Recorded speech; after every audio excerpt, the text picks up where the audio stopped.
You are listening to ProveText, a Glossa House podcast exploring Scripture and all things related to it. New episodes are released daily.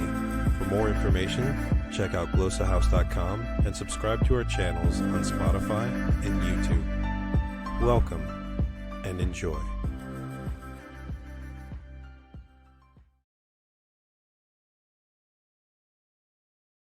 All right, hello and welcome to ProveText and Glossa House TV. I'm starting in English today.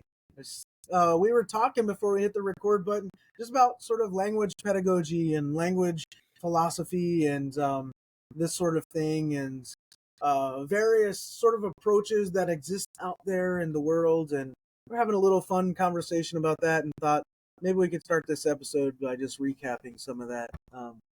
So I don't know, Jesse, you want to start off or, should I start off? What do you want to do? Go ahead. I think you had a pretty good run there for a minute. So I want to make sure you get your thoughts out. I sort of get on that high horse a little bit, but I was discussing how in the language classroom my approach isn't sort of like this purist approach where we got to get all the forms correct, or we're not trying to mess up. We're trying to communicate, and communication entails messing up. And as we were talking about rounding corners, like we are sort of a fundamental underlying principle of all language learning and linguistics is that humans are lazy. And this really underlies everything and drives it. It's like the motor to everything. And so we're always attempting to make things easier because we're lazy. And as far as like speech goes, that means like shortening things. I was using the example of like, in linguistics, you have this phenomenon called G dropping, which I love the name of that. But it's where we simply just drop the G's off our words to make things easier. So like ing words, like we don't go shopping. What were you doing? I was shopping.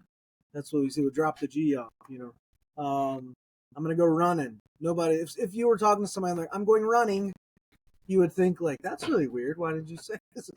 So, and it goes from like a phrase like what's happening or what is happening to what's happening to so what is happening to what's happening, what's happening to what's the haps to like what's up to sup. Right, and you see how we like boiled that down and made it easier. So that's one thing I was talking about.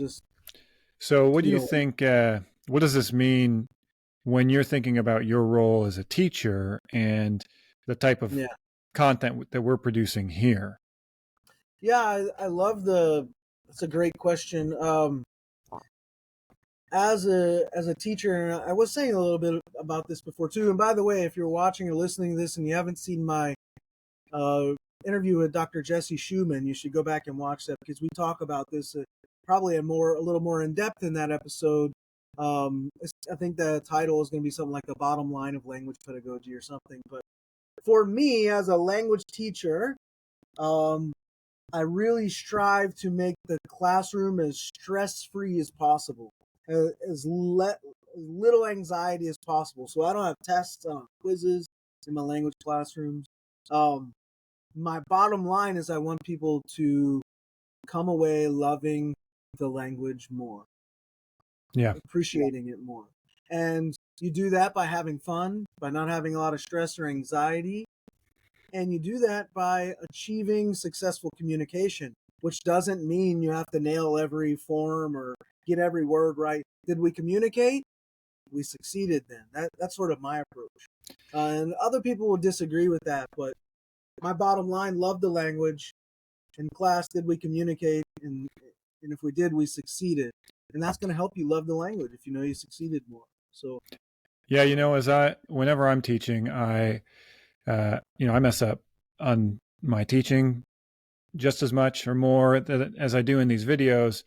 But I kind of try to remind myself that the student, they may catch it, they may not, but do I need to be afraid that I'm now giving them bad habits? And I don't think I do. If you remember back to Jennifer Noonan, one of her episodes a long time ago, she says that a student of a language will process for meaning before they process for form.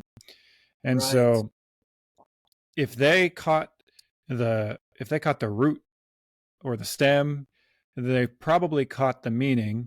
And I want them to get the forms right, but I think as long as they got the meaning, that it's going to be okay if it's not perfect. Where they're going to get more perfect language exposure is going to be, as they're listening to recordings of the biblical text or of actual Greek books, like the content that was produced by natural speakers. And I'm not a natural speaker, so I can't produce perfectly spoken natural content. But I can certainly give enough content with enough meaning. And as I read and as I grow myself, I'll get better and you'll get better and we'll all get better. But I try not to fret too terribly about, man, I messed that one up. And, I would encourage any of those who are listening to this, if you're listening to this content, there's a good chance that you're far enough along in your Greek journey and your Greek fluency and competency that you might be teaching those around you. And so if you happen to be teachers as well, I would encourage you not to fret too terribly about mess ups and don't let that hold you back and don't let that hold your students back. I did a presentation at an SBL several years ago, Society of Biblical Literature conference, and there's this sort of old saying that you have to make about 10,000 mistakes in a language before gaining fluency. I actually sat down with a statistician, a professional statistician, and for this presentation, and we sort of did the math. It actually comes out it's different for different languages because some languages are a little more challenging than others, but also, each learner brings different skills to the table. Sure. But it really comes down to, like, in Greek, about somewhere right around the ballpark of 7,000 mistakes before you can really get to fluency. And I'm shooting for 14,000. Yeah. So, 7,000 mistakes. And you think, well, that's no problem. I can do that quickly. Well, it actually, when you sit down and you try to, start doing actual vocal output, it's going to take longer than you think. 7,000 mistakes. That's a lot. And this is the problem. I talked with Dr. Schumann about this too. Another thing, like, I've given presentations in the academy at these SBL conferences and the like over the years, where I've argued that we need to do away with grading, traditional grading, quizzes and exams in the biblical language classrooms.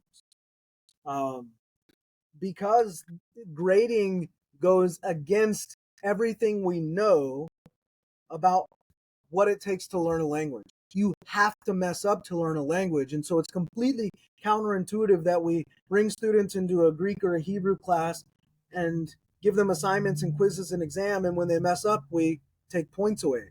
Yeah. Well, no, grading when they mess up, we should be giving points. Grading definitely seems to lend itself more towards the kind of traditional grammar translation, rote memorization of paradigms approach. Yeah. Absolutely, which also is foreign to language learning. And so I think there's a place for the tables and the paradigms and the grammar rules, but that absolutely, that has to be done in a good way, and in a way that isn't just saying, hey, go memorize these tables and rules. There is a place for inductive and deductive stuff. But that goes against everything we know about how people actually learn language. You got to mess up, period.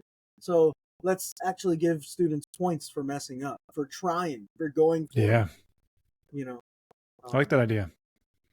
Yeah. Well, let's maybe take 10 minutes. We'll look at the next verse in Jonah, and then we'll look at it in Greek. We'll switch over into Greek now, and Kalos. you can read for us here. So let me pull Jonah up. Ναι. And I know people out there watching and listening may have a different language philosophy or pedagogy, than I do, and that's fine. That's just where I'm coming from. But I think we're at verse 4, yeah? Ναι. Ναι. All right, take it away. Στίκον τέταρτον. Και εγώ είπα, απός με εξ οφθαλμών σου. Άρα προσθέσω του επιβλέψε προς τον ναόν των Άγιων σου. Ναι.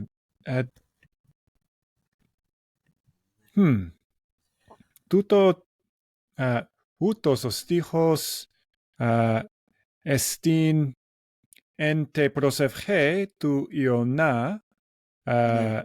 Ναι, καλώς. Ναι. Τάχα ψεύδε προσευχέ. Τάχα. Και τι σου δόκεις, ο Ιωνάς είπε προς τον ναόν των Αγιών σου. Πού εστίν ο ναός? Πού εστίν ούτως ο ναός?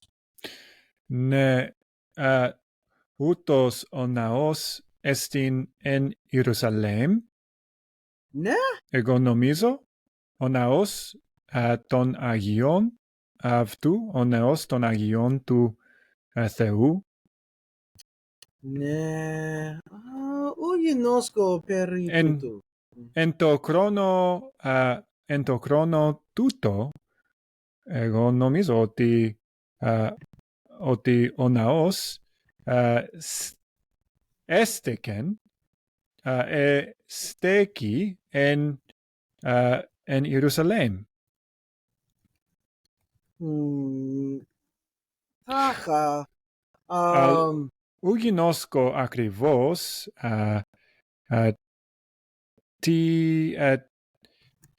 τις χρόνος εστίν. Φανήν. Τις χρόνος, τι έτος εστίν τούτο το διήγημα. Τι έτος? Τινή ετή εστίν τούτο το διήγημα. Ου καταλαμβάνω. In the Anglique, in what year does the story take place? Ναι, that's what I thought you were saying. Ναι. Ναι, εστίν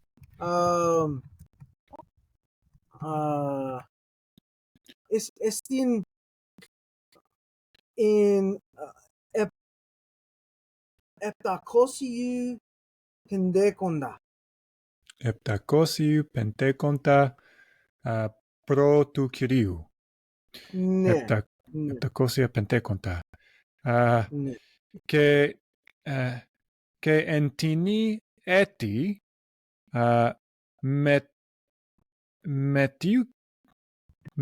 μετιούκεσεν ο λαός του Θεού εις την Βαβυλώνα.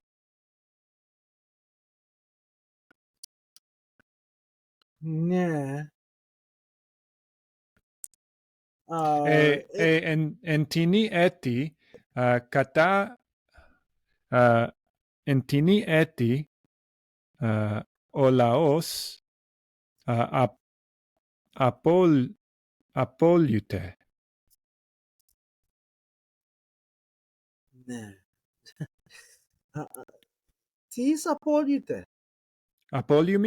Απόλυται. Apolete. Apolete is destroyed. Onaos, Ne, onaos, etini eti. ναι, πότε, πού ο ναός, Pote, ναι, πότε, apolete. ναι, ναι. Σου μνημονεύεις, Umenemenevo. Tutestin, εστιν ο ναός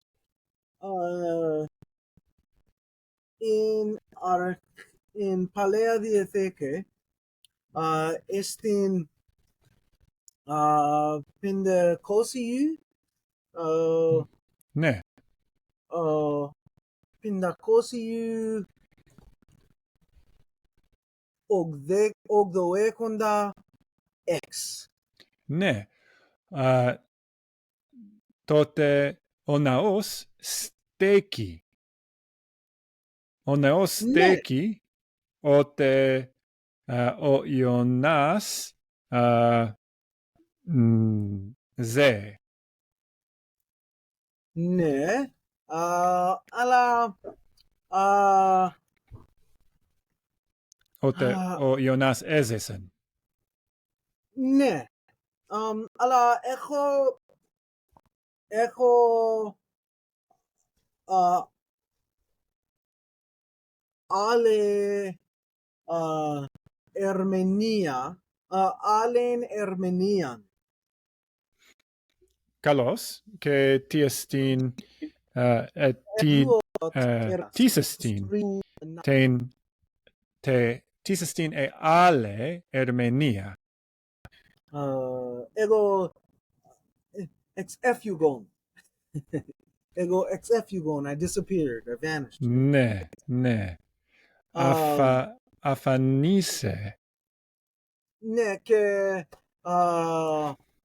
νυν, εγώ έχω δύο τας ερμηνείας. Ναι. Πρώτος δείξον εμήν την στίχον.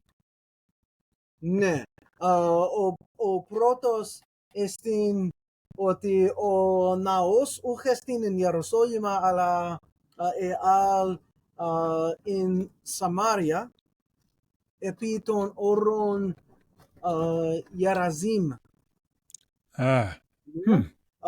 Επί των όρων Γεραζίμ εστίν ως εστίν ναός.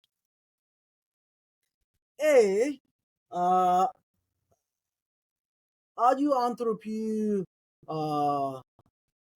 είπαν ότι ο ναός ούχ εστίν εν Ιεροσόλυμα και ούχ εστίν εν Σαμάρια, αλλά εστίν εν ουρανό.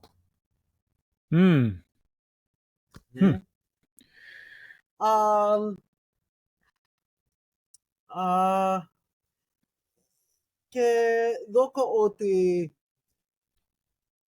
κατά Ιωνάν, ούτως ο ναός εστίν εν το ουρανό.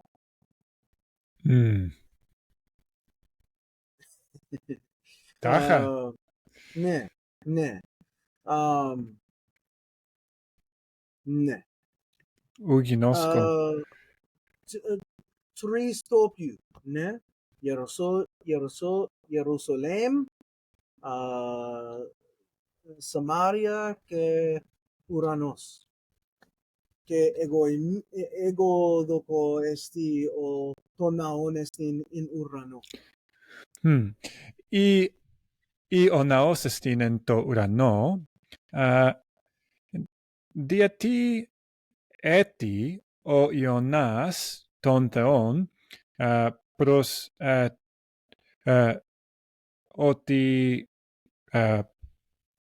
του επιβλέψε αυτόν προς τον ναόν των Αγιών, προς τον ναόν των Αγιών του Θεού. Ναι.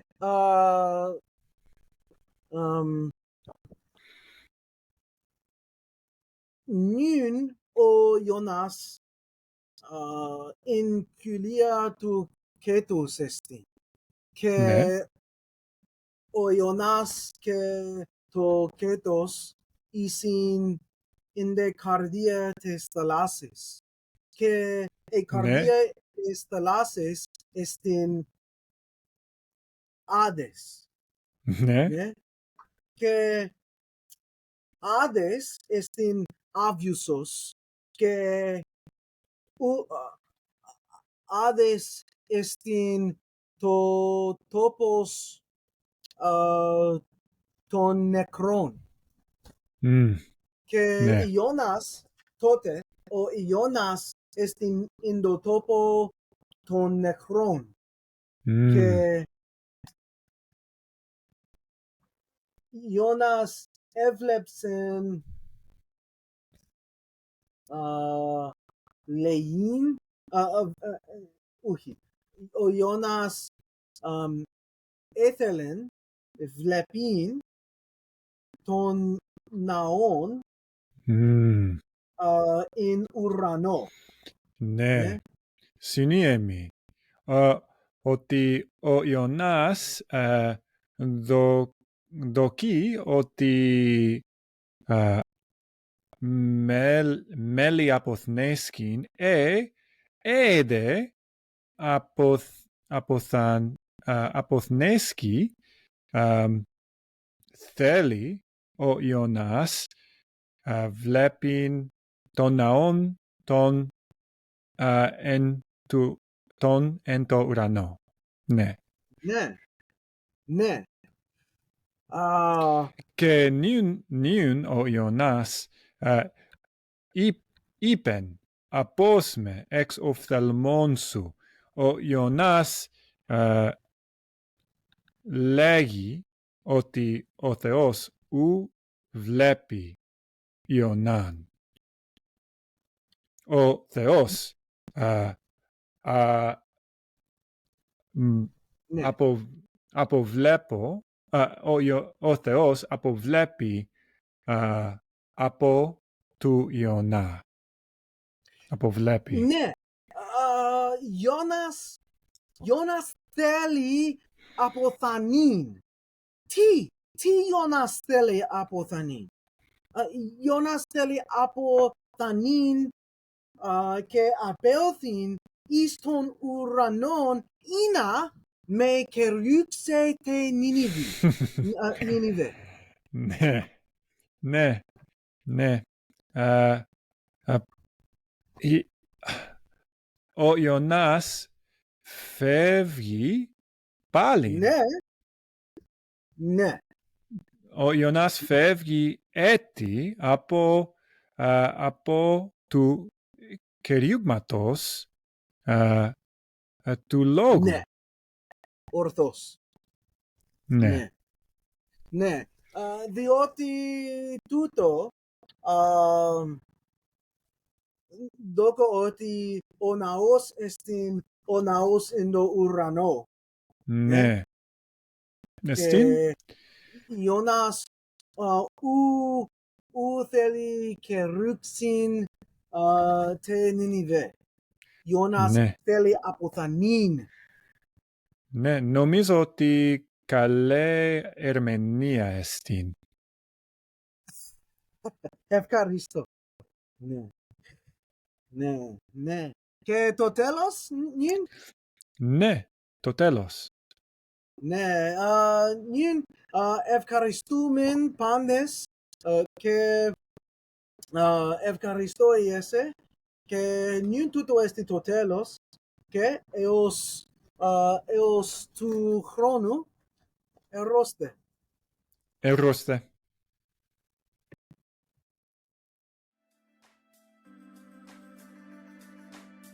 Interested in growing your ancient language skills but not sure where to start? Glossa House can help. From illustrated readers and short stories to lexicons and grammars, Glossa House offers a variety of resources for beginning, intermediate, and experienced ancient language learners. Head to glossahouse.com today. Glossa House, language resources for the global community.